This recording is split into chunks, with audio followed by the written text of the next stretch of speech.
حملہ کرتا ہے یا نئے میزائل داغتا ہے، کیا وہ ہتھیار ڈالے گا؟ اب سوال یہ ہے کہ کیا امریکہ اور اسرائیل ایران کے اوپر ایک لمیٹڈ ایٹمی ہتھیار استعمال کریں گے یا ایٹم بم مار سکتے ہیں؟ اب سوال یہ آتا ہے کہ یہ جنگ مزید آگے کتنا عرصہ چلے گی؟ اب سوال یہ ہے کہ وہ بش جو اپنے آپ کو یہ کہتا تھا کہ میں کل ہی ایران کو فتح کر کے تو آزادی دلوا دوں گا، اب وہ پیچھے کیسے ہٹے گا؟ اسے کون سا بہانہ چاہیے؟ اب یہ بھی ہے کہ جو آبنائے ہورمز ہے جہاں سے وہ سارے جہاز رکے ہوئے ہیں تیل کے، اس میں ایران نے جو باقاعدہ چیلنج کیا ہوا کہ یہاں سے جو گزرے گا تباہ کر دیں گے، اور ٹرمپ کہتا ہے کہ میں بھی سب کو تہس نہس کر کے وہاں سے گزار دوں گا، اس کی کیا امریکہ کامیاب ہو پائے گا؟ تو اب اس طرح کی بے شمار ایسی چیزیں سامنے آ رہی ہیں جن سے یہ چیز اب تجزیہ یا تبصرہ کرنے کے لیے چند منٹ یا چند گھنٹے کچھ ٹائم نہیں چاہیے، بڑی تفصیل ہے اس میں۔ یہ ہے کہ جتنے بھی ابھی دفاعی تجزیہ کار ہے اسلام ہے، تمام کی تمام وہ ہسٹری سامنے آ رہی ہے کہ ایران کی 6000 سالہ پرانی تہذیب ہے، تاریخ ہے، جھکتے نہیں، بکتے نہیں۔ یہ ماضی میں بھی ان کے بہت اس طرح کی واقعات ہیں، تاریخ کے اندر رقم ہے۔ تو لگ یہ رہا ہے کہ ایران وہ قوم ہے کہ جو اب کسی صورت بھی پیچھے نہیں ہٹے گی۔ یہاں تک بھی بہت سی باتیں سننے کو بھی ملی ہیں سوشل میڈیا پہ، اور جو ایران کے اندر جو ان کے جو عہدیدار ہیں، جو اعلیٰ قیادت ہے، جو عام آدمی ہیں، جو ان کے رضاکار ہیں، وہ اب سامنے آ کر یہ کہتے ہیں کہ ہم سب سے پہلے ایرانی ہیں،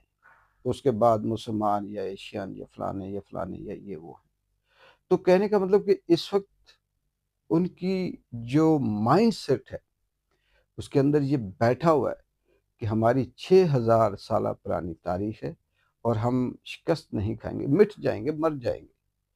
ہار نہیں مانیں گے۔ اور دوسری طرف امریکہ جو اس نشے میں ہے، اسرائیل اور امریکہ، کہ اس نے 78 ملکوں ممالک میں ماضی میں بھی رجیم چینج کی، کسی کو اٹھایا، کسی کو مارا، کسی کی تباہ کر دی، کسی کے اندر حکومت تہس نہس کر دی، وہاں کے وسائل پہ قبضہ کیا، وہاں بس جسے کہیں گے لولی پاپ دیتا رہا۔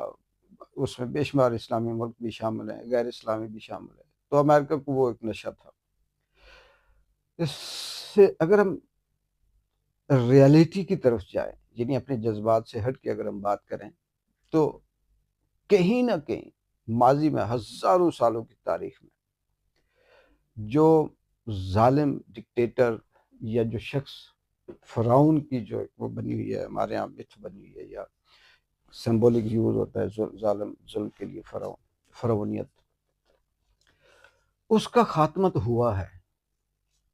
لیکن یہ بھی تاریخ گواہ ہے کہ جب خاتمہ ہوا تو اللہ تعالیٰ نے اپنی قدرت کو اس طرح سے نہیں دکھایا کہ فرعون کے سامنے ایک ظالم بڑا بہادر فرعون کھڑا کر دیا، نہیں، اس نے جیسے نمرود ہو گیا، شداد ہو گیا،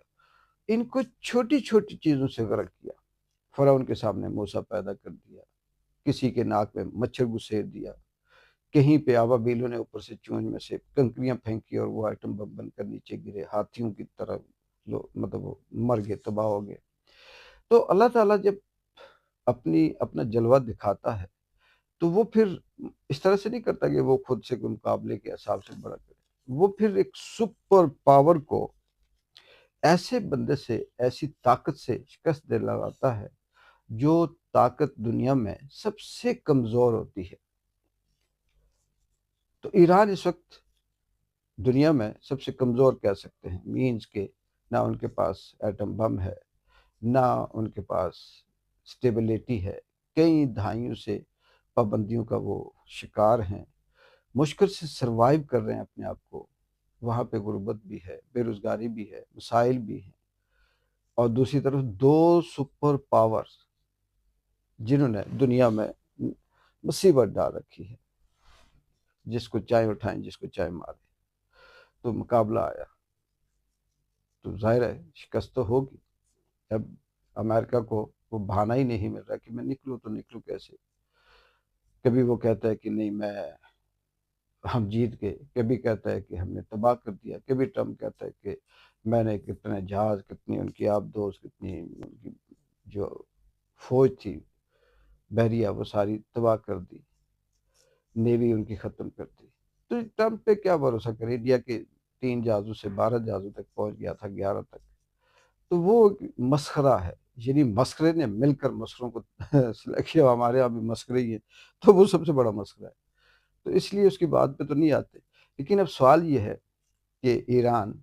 کیا واقعی یہ جنگ لڑ پائے گا؟ تو میرا خیال ہے بالکل لڑ پائے گا، پیچھے نہیں ہٹے گا۔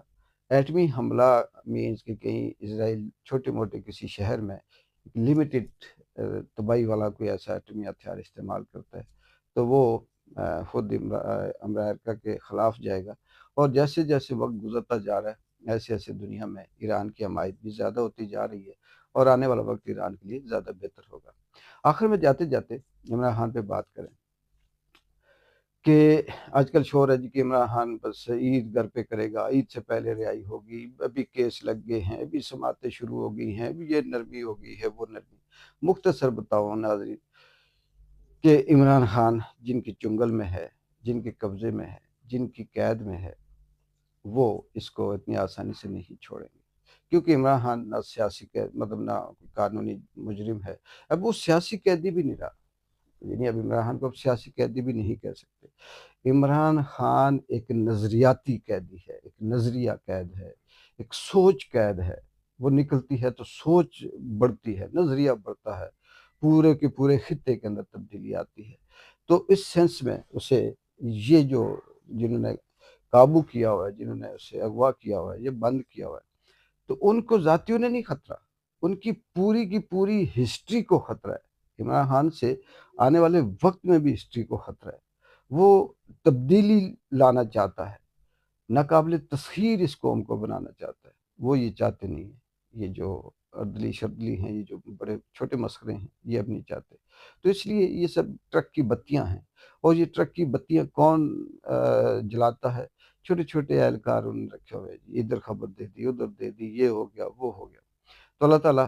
رحم کرے عمران خان پہ، اللہ تعالیٰ آسانیت دے تمام ان قیدیوں پہ جو بے گناہ قید ہیں، اللہ تعالیٰ آسانیاں پیدا کرے اس بے بس مجبور پاکستان کی قوم پہ، ہم سب پہ، اور اللہ تعالیٰ جلد ان سے چھٹکارا دلوائے، پناہ دلوائے جو ظالم، جابر اور اپنے آپ کو اس دنیا میں خدا بن کر ہمارے اوپر قابض ہے۔ اجازت دے، اللہ حافظ۔